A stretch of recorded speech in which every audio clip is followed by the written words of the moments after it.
Bismillahirrahmanirrahim. Welcome to class 7th D1 Math 7th edition and lecture number 36, and our topic is angles of a triangle. Triangle which is a closed shape with three sides and three angles. हम जहाँ पे angles को discuss कर रहे थे triangles के, जिसमें हम लोगों ने देखा है कि अगर इंटीरियर एंगल्स गिवन हों ट्राइंगल के तीनों वर्टेक्स में, तो तीनों इंटीरियर एंगल का सम जो है वो 180 के इक्वल है। और अगर ट्राइंगल के दो कॉर्नर्स पे, दो वर्टेक्सेस पे इंटीरियर एंगल्स हों बट थर्ड कॉर्नर पे हमारे पास एक्सटीरियर एंगल हो, तो हमने फार्मूला यहाँ पे ड्राइव किया था कि one exterior angle is equal to sum of opposite to interior angles. Dear students, आज का जो लेक्चर है वो है हमारे पास एक्सरसाइज 11A का क्वेश्चन नंबर 10 एंड 11 जो है वो हम यहाँ पे सॉल्व कर रहे हैं। तो स्टार्ट करते हैं question number 10, which is if the size of angles of a triangles are x minus 35 degree, x minus 25 degree and half of x minus 10 degree, find the value of x। जो हमारे पास angles हैं triangles के वो कुछ यहाँ पे given किए गए हैं, जो कि हैं x minus 35 degree, x minus 25 degree and half of x minus 10 degree. अब ये तीनों एंगल्स जो कि जहाँ पे इंटीरियर एंगल्स का टॉपिक हमारे पास चल रहा था, तो तीनों इंटीरियर एंगल हमारे पास गिवन है। इसमें आपको x एक वेरिएबल जो नज़र आ रहा है उसको हमने यहाँ पे फाइंड आउट करना है। तो सिचुएशन हमारे पास कुछ इस तरह से बनेगी कि तीनों एंगल्स ऑफ ट्राइंगल्स को जब हम ऐड करेंगे तो हमारे पास सम जो है वो बनेगा 180 डिग्री के। अब यहाँ से मैंने जो वेरिएबल्स x थे उन तीनों को लाइक टर्म्स को एक साथ सॉल्व करूँगी, और जो कांस्टेंट टर्म्स थी -35, -25 और -10, इनको आपस में मैंने यहाँ पे सॉल्व किया है। x plus x 2x plus half of x minus -35, -25, -10, चूँकि ये तीनों टर्म्स जो हैं ये नेगेटिव टर्म्स हैं, तो लाइक टर्म्स जो हैं लाइक साइन के साथ जो हैं ये सेम साइन के साथ वैल्यूज़ जो हैं ये आपस में ऐड हो जाती है। तो मैंने तीनों नंबर्स को ऐड कर दिया है और आंसर हमारे पास आया -70। अब जब 2x ऐड होगा हाफ x में, तो मैंने यहाँ पे आप लोगों के लिए डिनोमिनेटर सेम करके ऐड किए, तो हमारे पास आंसर आया है 5/2x माइनस ये 70। जब जो यहाँ पे इस साइड पे माइनस हो रहा है, दूसरी साइड पे मैंने 180 के साथ इसको माइनस कर दिया है एंड द आंसर इज़ 110।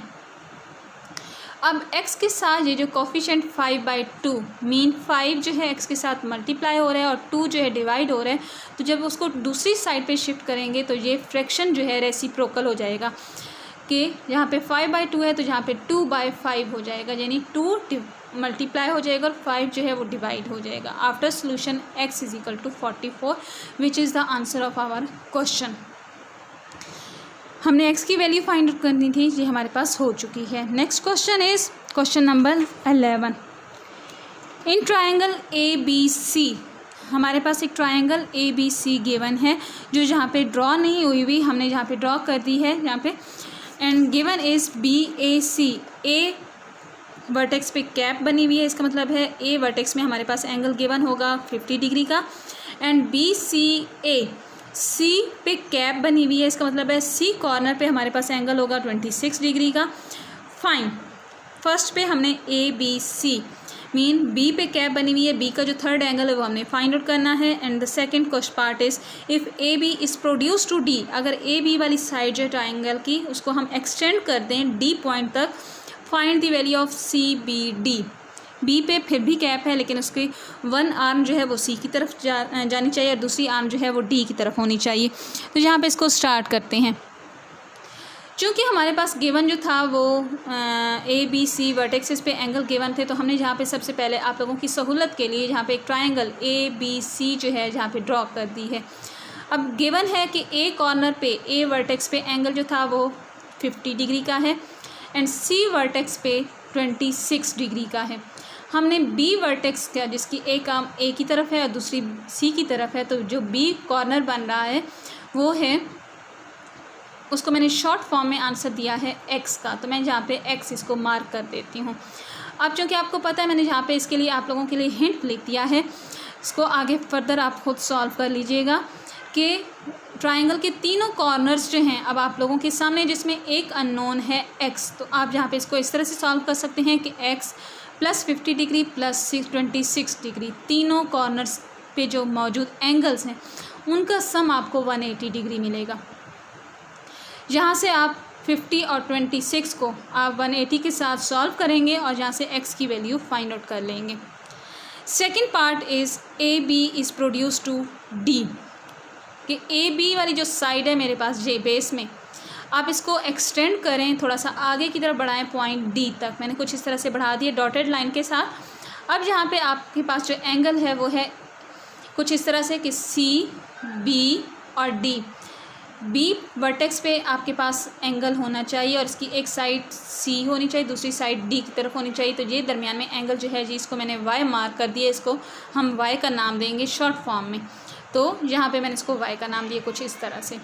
अब बेसिकली हमारे पास ये जो वाई को फाइंड आउट करने के लिए दो मेथड हैं।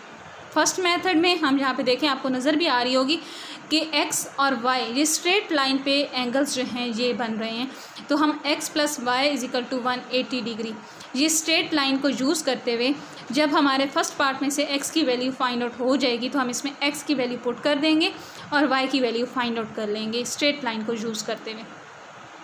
And the second method is, यहाँ पे देखिए जो ट्राइंगल हमारे पास ए बी सी थी, ये जो बेसिकली वाई एंगल है ये हमारे पास इस ट्राइंगल ए बी सी का एक एक्सटीरियर एंगल है बी वर्टेक्स पे। अगर हम एक्सटीरियर एंगल को लेके सॉल्व करें तो one exterior angle which is Y is equal to the sum of opposite to interior angle. तो वाई के सामने जो दो इंटीरियर एंगल्स आपको गिवन हैं उनके सम के इक्वल जाएगा ये वाई एक्सटीरियर एंगल, जो कि हमारे पास डायरेक्ट आंसर देगा 26 plus 50 is equal to 76 degree. अब जहाँ से आप लोगों के पास ये आंसर आ चुके हैं, एक्स को भी जहाँ से आप फाइंड आउट कर लें। थैंक यू आप लोगों का, इसको अच्छी तरीके से देखिएगा, रिटर्न प्रैक्टिस कीजिएगा। नेक्स्ट इंशाल्लाह आगे हम क्वेश्चंस को सॉल्व करेंगे। Thank you.